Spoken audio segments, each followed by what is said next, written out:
Brightburn's story starts off with him crashing down from space, landing on a farm. They've got videos of him as a kid living life, looking like VHS tapes from the 1950s. Why is the footage so grainy? 10 years go by, and one night, Brightburn, whose real name is Brandon, was sleeping, hearing a noise coming from the shed outside, and he starts spazzing, getting up and opening the window to make his way out. His mom heard the noise and decided to go outside and made her way to the farm, slowly creeping up, seeing her son on his knees, shaking the floorboards and speaking Swahili. She's there talking about some Brandon, putting her hand on his shoulder, seeing him slowly turn his head towards her and jump up, all confused, hugging him in her arms, even after he tells her that he's been hearing voices. Yo, what? I got a question. Last time I checked, Superman wasn't haunted by an evil spirit. You gonna put him up for adoption, right, twin? Or better yet, here you go, take this.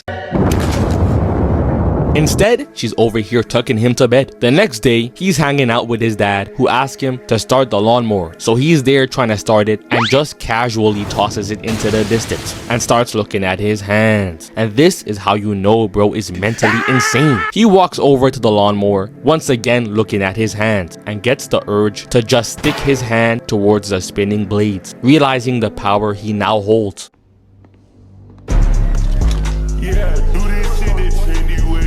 He may be a Superman clone, but I dare Lex Luthor to show his bald head anywhere near this kid. He gonna be looking like these. One morning, he's eating breakfast and his dad sees him spaced out and sees that his alien son is just chewing on a metal fork, and he's looking at the fork, blinking mad hard, looking back at his son, saying to send this nigga back to Jupiter or wherever he came from, please. Look at this scene right here. The dad hears noises coming from the barn and turns the corner, pointing the gun, and sees Brandon just standing there, looking at the chickens. Yo son, you good? Slowly turning around, saying, oh yeah, I'm fine. Bro had to blink a couple more times. His wife gave him some pum and convinced him to just go ahead and adopt a space child. A couple hours later, they got up and saw the chickens torn to shreds. Oh, so the wolf got them. Bro had to point and explain to her that there is no wolf. Brandon is just a freak, but she was not listening. The next day at school, they were in gym class doing a trust fall exercise. Everyone is clapping, saying, yeah, Brandon, it's your turn. But while doing the trust fall, this girl lets him fall and hit his head. The teacher is like, okay, help him up. And she starts shaking her head, saying that Brandon is a perv. And it wasn't for no reason. This man snuck into her room and was hiding behind the curtains. He wasn't even slick with it, bro. This man wanted to get caught. But she goes to help him up because she needs that grade. And this man starts squeezing her hand, not even smiling, making sure to look her in the eyes too. The teacher is over there screaming, Brandon, stop! While pretty much just pretending to do his job. He could have just picked up this little nigga, or some, and actually got him to stop. But instead, he's ready to hide and act like we can't see him. Just seeing bro crush the girl's hand. And it didn't stop there. It gets worse. He was back at the barn on his knees again, breaking the chains, looking down at the red light shining in his face, getting possessed and starts speaking Swahili again. His mom rushes over there and sees her son floating mid-air over the space pod, looking like Sakuna, before falling down to the ground. And that's when she tells him that he's not even human. He got so mad he started calling her a liar. She must not know that genjutsu don't work on me no more, mom. And in that moment, then and there, his eyes turned red, unleashing his heat vision, and he decided to take over the world.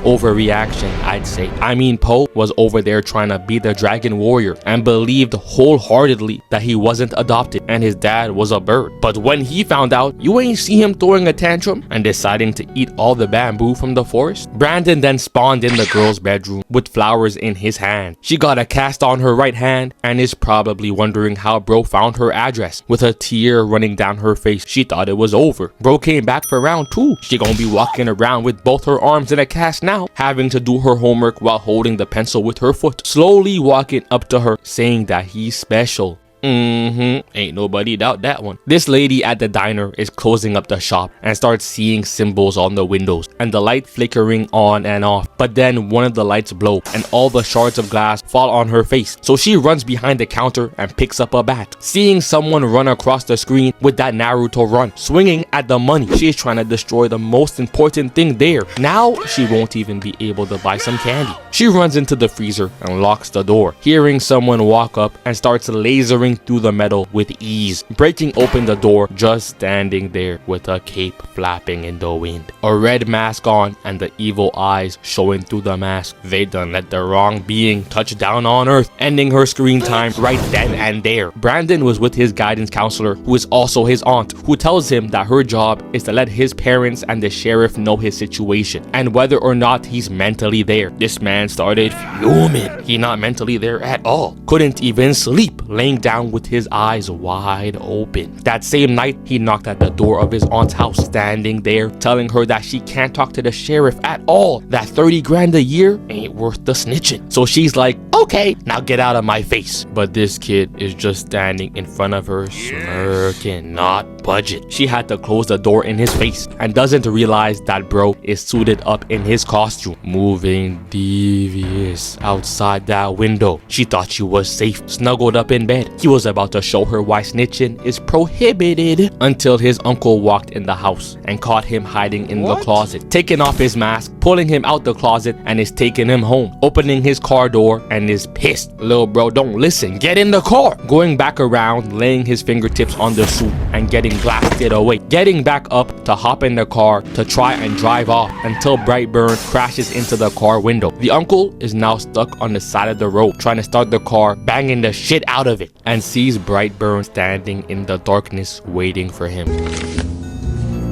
Oh no, this can't be.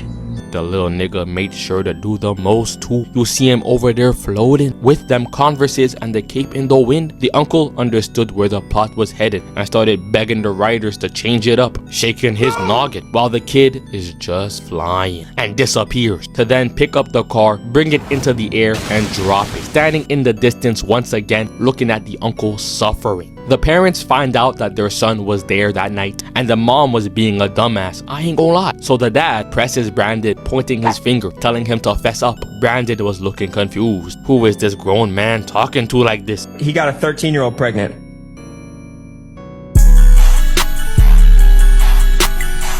But the dad was appalled, grabbing his arm and even grabbing his shirt, getting pushed back and realizing that his wife really did make him adopt a monster. So he gets proof to show his wife, showing her the blood from Brandon's sweater, and she was in denial. That could be blood from anything. Uncle Noah got in a car accident. Mind you, she's just seen her 12-year-old son launch his father into a cabinet. He a better man than me. I would have packed my bags and got the first plane to China. The kid gonna find me one day, but at that point, I started a whole new family.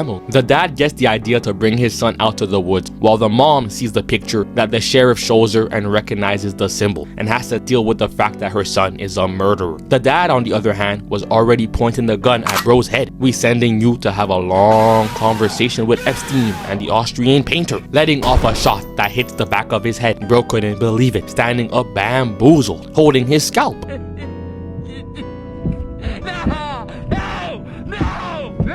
The question is, who dressed this man? The boots, the pants, the long sleeve with the orange jacket? They've got this nigga wearing that straight bullshit. I've seen some crazy fits, but this one is looking like that one hunter from open season. He started getting hella mad though, while his pops was doing his best to reload. Can't waste these precious seconds. Pointing the weapon and seeing that bro vanish, turning around and trying to skedaddle, getting stopped in his tracks, dropping the gun and seeing Brightburn suited up. Even took the time to change out of that nonsense he just had on, grabbing onto the old man and using his heat vision to burn through his skull, flying back to his house to take out his mother too, seeing the cops outside. The mom was trying to get to safety, running to the sheriff who got squashed like a bug, so she gets her ass back inside, and the other cop right here gets taken out too. So the mom, who's hiding under the bed, starts hearing death's whistle.